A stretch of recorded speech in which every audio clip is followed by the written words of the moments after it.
Hello students, in the previous video I have told all the rules of the narration. In the just previous video I have told all the rules of predictive sentence. Now in this video I would like to explain all the rules of synthesis. पहले समझे synthesis होता क्या है.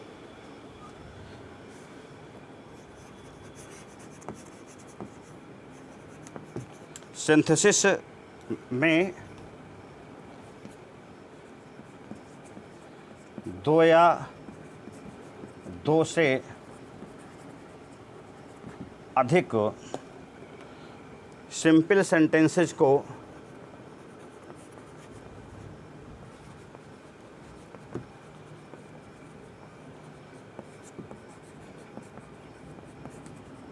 मिलाकर एक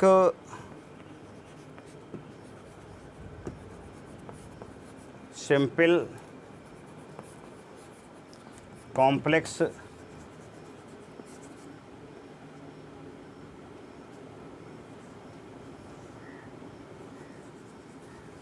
compound बनाया जाता है. अर्थात दिए गए वाक्यों को जोड़ करके हम एक सिंपल बनाएंगे, एक कॉम्प्लेक्स बनाएंगे, एक कंपाउंड बनाएंगे. इस सिंपल कॉम्प्लेक्स कंपाउंड बनाने की एक पूरी लैबोरेटरी है, एक प्रयोगशाला है. इस पूरे प्रयोग को, इस पूरी पद्धति को, इस पूरे सिस्टम को ही हम सिंथेसिस कहते हैं. 3 सेंटेंस आए हैं, सिंपल सेंटेंस, सिंपल कॉम्प्लेक्स और कंपाउंड. तो मैं यहाँ पर सिंपल से आपको लेके चलूँगा. Simple sentence,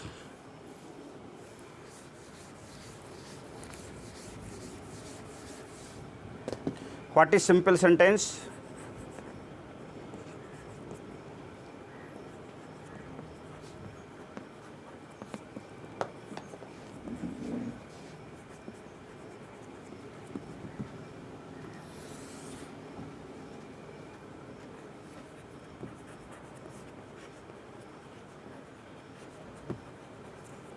Simple sentence is one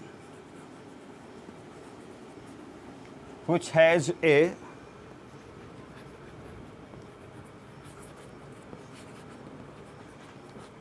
single finite verb. साधारण वाक्य वह वाक्य होता है जिसमें एक फाइनाइट वर्ब होती है, सिंगल फाइनाइट वर्ब होती है. अर्थात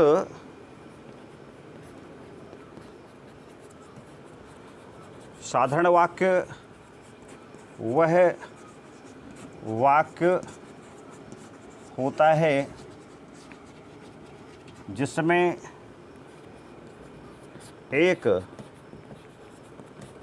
फाइनाइट वर्ब अर्थात सीमित क्रिया,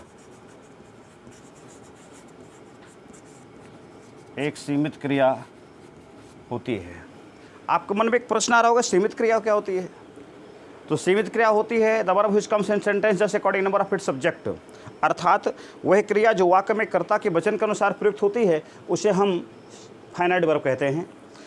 देखेंगे दूसरा प्रश्न पुटअप हुआ, what is finite verb?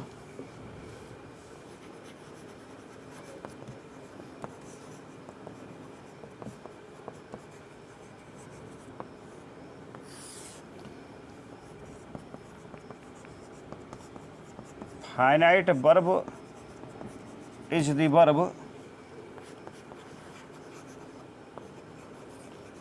which comes just according to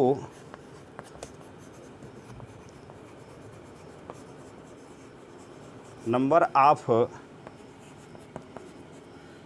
its subject. अर्थात सीमित क्रिया वह क्रिया होती है जो वाक्य में अपने कर्ता के वचन के नंबर, कर्ता के वचन के अनुसार प्रयुक्त होती है. आप सबने देखा होगा एक फार्मूला होता है SSPP, अर्थात singular subject singular verb, plural subject SSSB, PSPV. Singular subject singular verb, plural subject plural verb. एक वचनकर्ता के साथ एक वचन क्रिया है, बहुवचनकर्ता के साथ बहुवचन क्रिया है. एग्जाम्पल देखेंगे. सीमित क्रिया वह क्रिया होती है जो कि वाक्य में कर्ता के वचन के अनुसार प्रयुक्त होती है, जैसे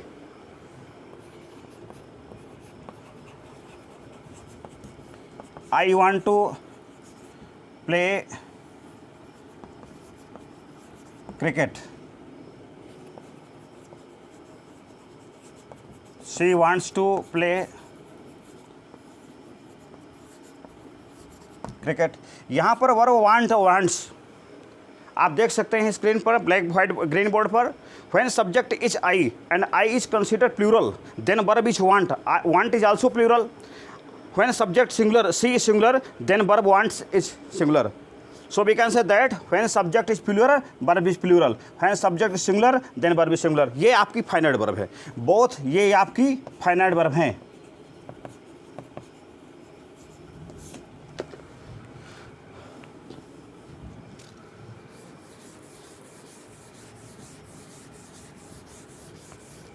एक दूसरी वर्ब आई non finite verb.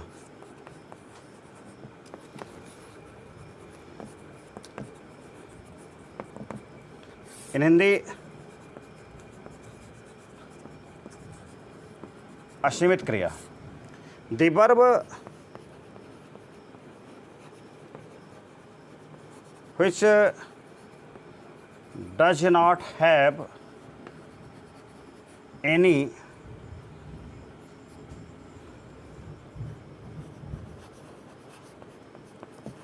relation to the number of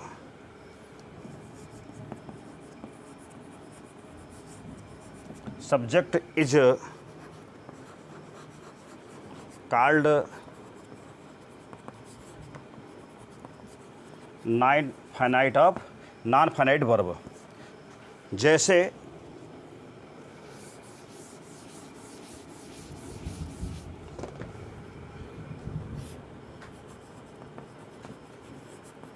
Vinita wants to sing a song, boys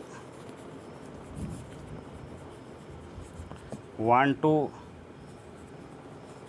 sing a song। आप देख रहे हैं विनीता सिंगुलर है, ये वांट्स आया है, पर टू सिंग में कोई परिवर्तन नहीं हुआ। बॉयज वो प्लूरल हैं, वांट आया है, पर टू सिंग में कोई परिवर्तन नहीं हुआ है। अतः ये कि जो टिस टू सिंग है, ये दो क्रियाएं हैं आपकी, ये टू सिंग ये नॉन फाइनाइट हैं।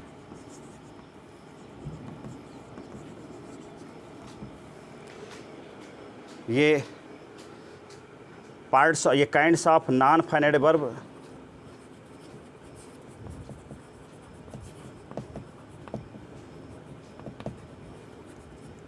तो ये तीन होती हैं, पार्टिसिपल,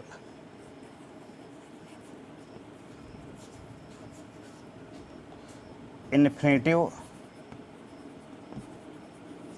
और जीरंड। ये हम इस पूरी सिंपल में पार्टिसिपल से सिंपल बनाएंगे, अर्थात दूसरी वर्ब को हम पार्टिसिपल बना देंगे, फिर इन्फिनेटिव दूसरी क्रिया को इन्फिनेटिव बनाएंगे और तीसरे को हम जीरंड बना देंगे। अर्थात तीन नॉन फाइनाइट हैं, असीमित क्रियाएं तीन हैं, पार्टिसिपल, इन्फिनेटिव और जीरंड। कितने मिनट का हुआ? अब मैं आपको सिंपल सेंटेंस में पहले नियम की शुरुआत करूंगा।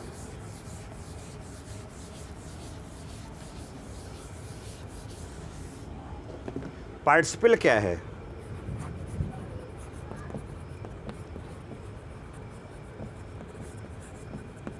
Participle is that form of a verb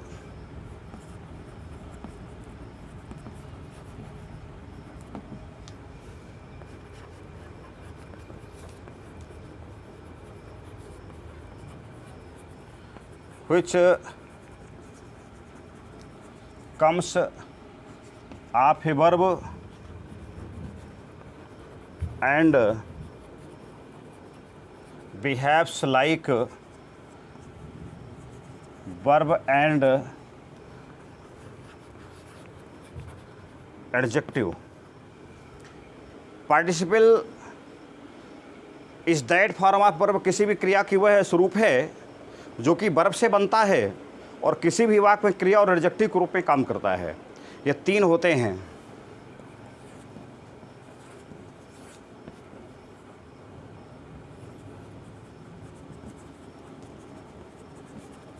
present participle, past participle और परफेक्ट पार्टिसिपल। अब मैं शुरुआत करूंगा प्रेजेंट पार्टिसिपल से।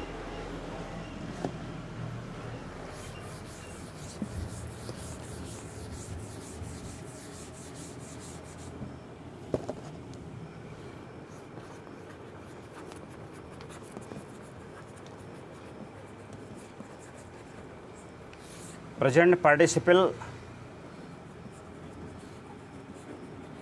यह किसी भी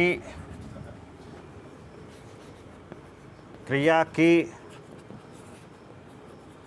फर्स्ट फॉर्म लगाने से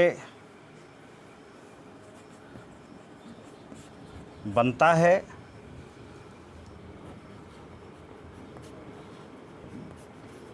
इसका हिंदी में अर्थ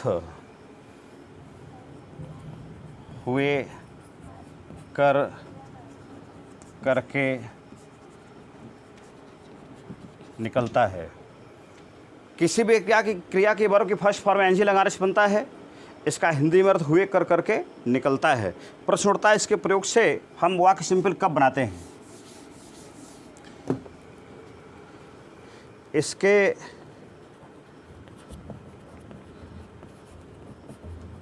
प्रयोगदार द्वारा वाक्यों को सिंपल जब बनाते हैं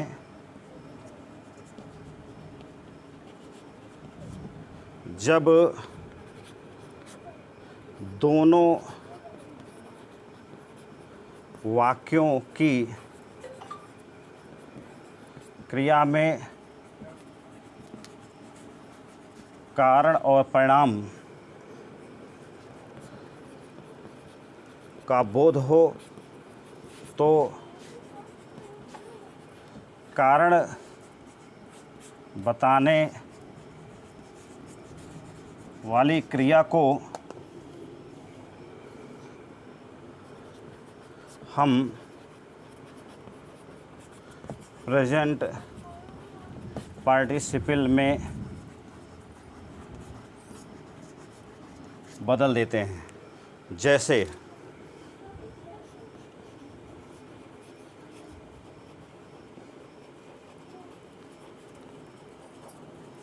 द ओल्ड वोमेन सा a lion, C ran away. आपके पास दो सेंटेंस हैं। बूढ़ी महिला ने शेर देखा, कोई भाग खड़ी हुई। अर्थात बूढ़ी महिला के भागने का कारण क्या है? शेर का देखना। तो इसको मैं लेके जाऊंगा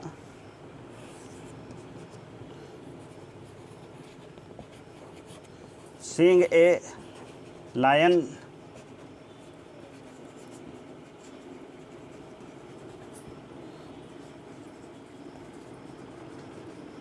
the old women ran away.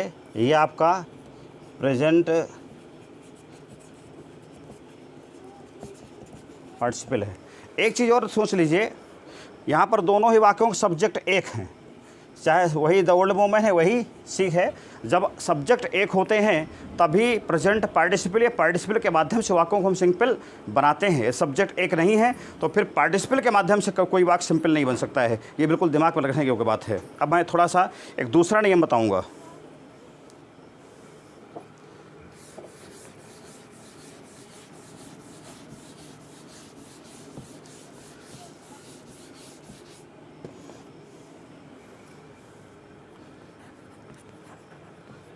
यदि किसी वाक्य में is, am, are, was, were के बाद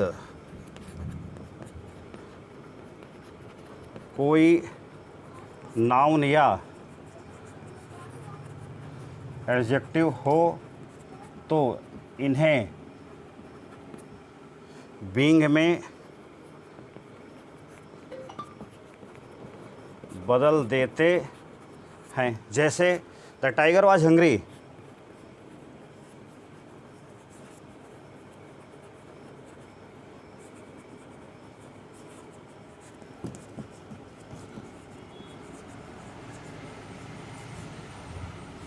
ही किल्ड ए गोट, शेर भूखा था, उसने बकरी को मार दिया।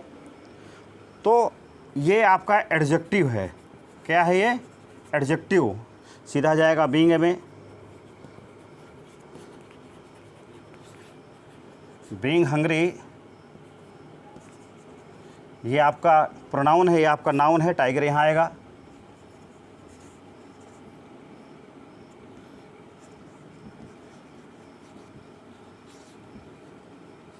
The tiger killed a goat.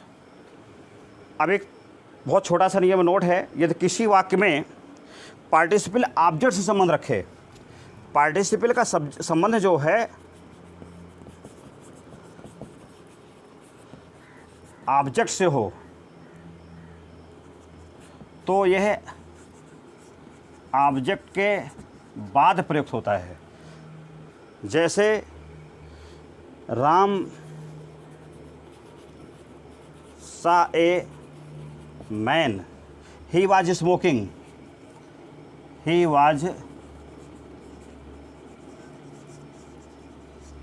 a cigarette। तो Ram saw a man, cigarette P रहा है वह व्यक्ति, तो आएगा राम